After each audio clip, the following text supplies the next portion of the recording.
ഞാൻ വയനാട് നിന്നാണ് വരുന്നത്. ഞാൻ ഈ കഴിഞ്ഞ 2 മാസം മുന്നേ മാർച്ച് 19-ാം തീയതിയാണ് ഇവിടെ വന്ന് ഉടമ്പടി എടുക്കുന്നത്.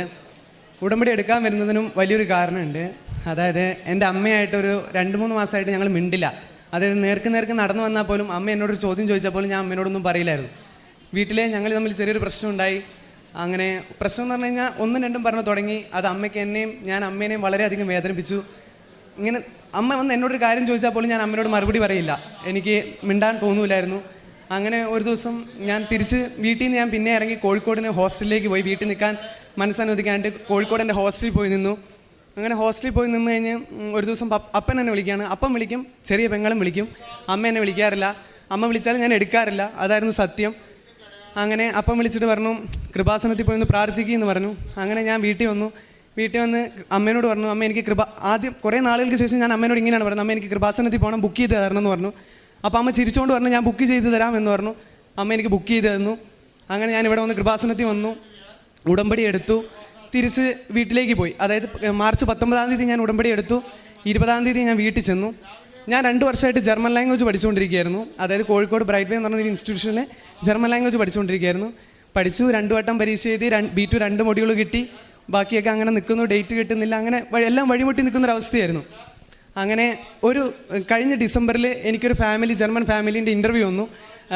അതായത് ഞാനൊരു അവിടെ പോയിട്ട് ഔപ്പയറായിട്ട് പണിയെടുക്കാൻ വേണ്ടി ഒരു ഇൻ്റർവ്യൂ വന്നു. അങ്ങനെ ഞാൻ ഇൻ്റർവ്യൂ അറ്റൻഡ് ചെയ്തു. അപ്പോൾ അവർ പറഞ്ഞു 2 കുട്ടികളാണുള്ളത്, നീയും വേറൊരാളും ഉണ്ട്. അപ്പോൾ ഞങ്ങൾക്ക് ബെറ്ററായിട്ട് തോന്നിയത് അവനാണ്, അതുകൊണ്ട് നിന്നെ റിജക്റ്റ് ചെയ്യുകയാണെന്ന് പറഞ്ഞു. ഓക്കെ, നമ്മുടെ വിധി ഭാഗ്യം എന്ന് വെച്ചാൽ അവർ റിജക്റ്റ് ചെയ്തു. സന്തോഷം. നമ്മൾ കരഞ്ഞുകൊണ്ട് പിന്നെ ഇരുന്നു. അങ്ങനെ തിരിച്ച് ഞാൻ ഇവിടെ നിന്ന് ഉടമ്പടി എടുത്ത് തിരിച്ച് വീട്ടിൽ ചെന്ന് 3-ാമത്തെ ദിവസം 4 മാസം മുന്നേ എന്നെ റിജക്റ്റ് ചെയ്ത ഫാമിലി എനിക്ക് ഇങ്ങോട്ട് മെസ്സേജ് അയച്ചു, നിന്നെ ഞങ്ങൾക്ക് വേണം, നിനക്ക് താല്പര്യമുണ്ടോ എന്ന് ചോദിച്ചാൽ എനിക്ക് ഇങ്ങോട്ട് മെസ്സേജ് അയച്ചു. അപ്പം ഞാൻ ശരിക്കും സന്തോഷിച്ചു. വന്നതിൻ്റെ 3-ാം ദിവസം എന്നെ അവർ ഇങ്ങോട്ടേക്ക് വിളിക്കുകയാണ്. എന്നെ വേണ്ട എന്ന് പറഞ്ഞു പോയവർ അമ്മയുടെ മാത്രം ശക്തിയാൽ എന്നെ ഇങ്ങോട്ട് വിളിക്കുകയാണ്, നിന്നെ ഞങ്ങൾക്ക് വേണം എന്ന് പറഞ്ഞ്. അന്ന് ഞാൻ കരഞ്ഞ് പ്രാർത്ഥിച്ചു. എൻ്റെ അമ്മയിൽ ഞാൻ വിശ്വസിച്ചു. ഞാൻ ഉടമ്പടി എടുത്ത് അന്ന് തൊട്ട് ഞാൻ ഇങ്ങനെ പ്രാർത്ഥിക്കുകയായിരുന്നു, എൻ്റെ ജീവിതത്തിൽ എന്തെങ്കിലും ഒരു അത്ഭുതം കാണിച്ചു തരണം, എന്തെങ്കിലും ഒരു അത്ഭുതം എനിക്ക് കാണിച്ചു തരണം, നമ്മുടെ ശക്തി എനിക്കൊന്ന് കാണിച്ചു തരണം എന്ന് മാത്രമേ ഞാൻ പ്രാർത്ഥിക്കൊണ്ടായിരുന്നുള്ളൂ. ഉടമ്പടി എടുത്തിട്ട് പോലും എനിക്ക് കുറ്റബോധം തോന്നിയിട്ടുണ്ട്. എന്നെക്കൊണ്ട് ഇത് വൃത്തിക്ക് കൊണ്ടുനടക്കാൻ പറ്റുമോ, ഞാനത് വൃത്തിക്കാണോ ചെയ്യുന്നതെന്ന് പലതവണ എനിക്ക് തോന്നിയിട്ടുണ്ട്. പക്ഷേ ഒരു കാര്യം ഞാൻ കരഞ്ഞ് പ്രാർത്ഥിച്ചിട്ടുണ്ട്, എന്തെങ്കിലും ഒരു അത്ഭുതം എൻ്റെ ജീവിതത്തിൽ കാണിച്ചു തരണം, എന്തെങ്കിലും ഒരു അത്ഭുതം എൻ്റെ ജീവിതത്തിൽ കാണിച്ചു തരണം. കാരണം എൻ്റെ അപ്പൻ്റെ അമ്മയുടെ കണ്ണീര് കണ്ട് എനിക്ക് തന്നെ എന്നോട് തോന്നിയിട്ടുണ്ട്. പലതവണ ഞാൻ എൻ്റെ വീട്ടിൽ നിന്ന് ഹോസ്റ്റലിൽ പോയി നിന്നിട്ടുണ്ട്. അങ്ങനെ ഒരുപാട് പ്രശ്നങ്ങൾ സഹിച്ചു. നാട്ടിലും നല്ല കച്ചറയായിരുന്നു. കച്ചറ എന്ന് പറഞ്ഞു കഴിഞ്ഞാൽ എല്ലാ അടിക്കേസാണേലും, ഇനിയിപ്പോൾ അത്യാവശ്യം ലഹരിയുടെ പരിപാടിയാണ്, അങ്ങനെ എല്ലാ പരിപാടിക്കും ഒന്ന് പറഞ്ഞ രണ്ടാമത്തേന് മെബിനുണ്ടോ ഉണ്ടെന്ന് പറയുമായിരുന്നു. അങ്ങനെ ഒരു അവസ്ഥയായിരുന്നു എൻ്റെ അവസ്ഥ.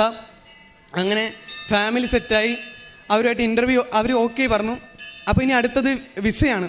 അപ്പോൾ എൻ്റെ കൂട്ടത്തിൽ നടന്നവർക്കൊക്കെ 6 മാസത്തെ ഇയർ ഗ്യാപ്പേ ഉള്ളൂ. ഞാൻ +2 കഴിഞ്ഞിട്ട് ഇന്ന് ഒരു 5.5 വർഷം കഴിഞ്ഞിട്ടുണ്ട്. +2 കഴിഞ്ഞിട്ട് ഒരു 5.5 വർഷം കഴിഞ്ഞു. +2 കഴിഞ്ഞ് 6 മാസം ഗ്യാപ്പുള്ളവർക്ക് വിസയ്ക്ക് കൊടുത്തിട്ട് വിസ കിട്ടുന്നില്ല. അപ്പോൾ എനിക്ക് പിന്നെയും പേടിയായി. 5.5 വർഷത്തെ ഇയർ ഗ്യാപ്പും വെച്ച് ഞാൻ വിസയ്ക്ക് കൊടുത്തു കഴിഞ്ഞാൽ എനിക്ക് വിസ കിട്ടുമോ എന്നുള്ളൊരു പേടിയായി. അങ്ങനെ കഴിഞ്ഞ കുറച്ച് ദിവസം മുന്നേ ഞാൻ വിസ അപ്പോയിൻമെൻ്റ് എടുത്തു. വിസയ്ക്ക് കൊണ്ടുപോയി. വിസ ഓഫീസിൽ കയറുന്നതിന് മുന്നേ എൻ്റെ അപ്പൻ എന്നോട് ഇങ്ങനെ പറഞ്ഞു, നീ ആ ഉപ്പ് നിൻ്റെ 2 ഡോക്യുമെൻ്റായിട്ട് 2 ഫയലായിട്ട് വേണം നമ്മൾ വിസ ഓഫീസിൽ സബ്മിറ്റ് ചെയ്യാൻ വേണ്ടി. ഞാൻ എൻ്റെ ഉപ്പെടുത്ത് 2 ഫയലിലും കുറച്ച് ഉപ്പ് ആരും കാണാണ്ട് ഞാൻ ആ ഉപ്പിട്ടു, വിസയ്ക്ക് സബ്മിറ്റ് ചെയ്തു. അപ്പോൾ എൻ്റെ കൂടെ മാനന്തവാടിക്കാരി ഒരു കൊച്ചും കൂടെ ഉണ്ടായിരുന്നു. ആളും സബ്മിറ്റ് ചെയ്തിരുന്നു. ആൾ 2ാമത്തെ വട്ടം 6 മാസത്തെ ഗ്യാപ്പ് കഴിഞ്ഞ് റിജക്ഷൻ കിട്ടിയിട്ട് 2ാമത്തെ വട്ടം കൊടുക്കുകയാണ്. ഞാൻ 5.5 വർഷത്തെ ഇയർ ഗ്യാപ്പും വെച്ച് ഫസ്റ്റ് ടൈം കൊടുക്കുകയാണ്.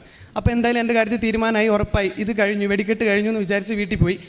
അങ്ങനെ 14 ദിവസം കഴിഞ്ഞപ്പോൾ ആൾക്ക് വിസ കിട്ടിയെന്ന് പറഞ്ഞാൽ ആൾ എനിക്ക് മെസ്സേജ് അയച്ചു, എനിക്ക് വിസ കിട്ടിയിടാന്ന് പറഞ്ഞു. എനിക്ക് 15 ദിവസം കഴിഞ്ഞു, 16 ദിവസം കഴിഞ്ഞു, 17 ദിവസം കഴിഞ്ഞു. 19-ാമത്തെ ദിവസം എന്നെ വിളിക്കുന്നു, വിസ വന്നിട്ടുണ്ട് കേട്ടോ, കോഴിക്കോട് വന്നിട്ടുണ്ടെന്ന് പറഞ്ഞു. 19-ാമത്തെ ദിവസം എന്ന് പറഞ്ഞാൽ ഈ കഴിഞ്ഞ ഞായറാഴ്ചയായിരുന്നു, ഒരു 3-4 ദിവസം മുന്നേ. അങ്ങനെ എനിക്ക് ഇന്ന് 7-ാം തീയതി ചെന്നൈയിൽ B2ൻ്റെ അടുത്ത എക്സാം ആയിരുന്നു. കാരണം ആ വിസ കിട്ടിയില്ലെങ്കിൽ ഇനി ഇത് പോയി എഴുതി കഴിഞ്ഞാൽ ബാക്കി എന്തെങ്കിലും നടക്കുള്ളൂ എന്നായിരുന്നു എൻ്റെ പ്രതീക്ഷ. അങ്ങനെ ബുക്ക് ചെയ്ത് നേരത്തെ എല്ലാം പ്ലാൻ ചെയ്തിരിക്കുമായിരുന്നു. അങ്ങനെ കോഴിക്കോട് ചെന്നു, എൻ്റെ ഫോം തുറന്നു നോക്കി, എനിക്ക് വിസ കിട്ടിയിട്ടുണ്ട്.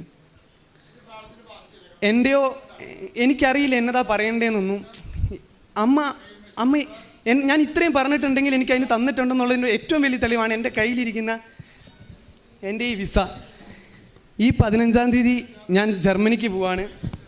എൻ്റെ ഈ ടിക്കറ്റ് ഈ 15-ാം തീയതി ഞാൻ ജർമ്മനിക്ക് പോവാണ്. അതായത് എനിക്കറിയില്ല, എത്ര സ്തുതിച്ചാലും എങ്ങനെയൊക്കെ പറഞ്ഞാലും എൻ്റെ വീട്ടിൽ നിന്ന് പള്ളിയിലേക്ക് ഒരു 15 മിനിറ്റ് നടക്കാനില്ല കേട്ടോ. ഒരു 10 മിനിറ്റ് നടന്നാൽ എൻ്റെ വീട്ടിൽ നിന്ന് പള്ളിയിലെത്തി. അപ്പോൾ വീട്ടിലുണ്ടെങ്കിൽ കിടന്നങ്ങ് ഉറങ്ങും. ഞായറാഴ്ച പള്ളിയിൽ പോയി കഴിഞ്ഞാൽ പോർട്ടിക്കോടെ പുറത്ത് നിൽക്കും. അത് കഴിഞ്ഞാൽ കുർബാന കഴിഞ്ഞാൽ എങ്ങനെയും വീട്ടിലൊന്ന് എത്തിയാൽ മതി, അതാണ് പരിപാടി. ഈ ഉടമ്പടി എടുത്തതിന് ശേഷം ഞാൻ ആകെ ചെയ്തിരിക്കുന്ന കാര്യം, ഒരു 2 ആഴ്ച കൂടുമ്പോഴെങ്കിലും ഞാൻ കുമ്പസാരിക്കാൻ നോക്കും. എല്ലാ ദിവസവും വീട്ടിലുണ്ടെങ്കിൽ ഞാൻ എൻ്റെ പള്ളിയിൽ പോകാൻ നോക്കും. സത്യം പറയുകയാണെങ്കിൽ വിശ്വസിച്ച് കരഞ്ഞ് പ്രാർത്ഥിച്ചിട്ടുണ്ടെങ്കിൽ ഈ ഇരിക്കണ അമ്മ നമുക്ക് തന്നിരിക്കും. അതിനുള്ള ഏറ്റവും വലിയ തെളിവാണ് എൻ്റെ കയ്യിലിരിക്കുന്ന ഈ സാധനം. എനിക്ക് പറയാനുള്ളത് എൻ്റെ പ്രായത്തിലുള്ളവരോടാണ്. ഇഷ്ടം പോലെ അവസരങ്ങളുണ്ട് വഴിവഴിച്ച് പോകാൻ. അങ്ങനെ കുറേ അവസരങ്ങളിൽ പെട്ട് പോയിട്ടുമുണ്ട് ഞാൻ. അവസാനം എൻ്റെ അമ്മ വഴി തന്നെ, എൻ്റെ പെറ്റമ്മ വഴി തന്നെ എനിക്ക് ഈ അമ്മയെ കൊണ്ട് തന്നു. ഈ അമ്മ വഴി എനിക്കൊരു ജീവിതം കിട്ടി. അതുപോലെ വളർന്നു വരുന്നതോടെ എനിക്ക് ഒറ്റ കാര്യമേ പറയാനുള്ളൂ, അമ്മയെ മുറുക്കെ പിടിച്ച് കരഞ്ഞ് പ്രാർത്ഥിച്ചാൽ ഉറപ്പായിട്ടും തന്നിരിക്കും.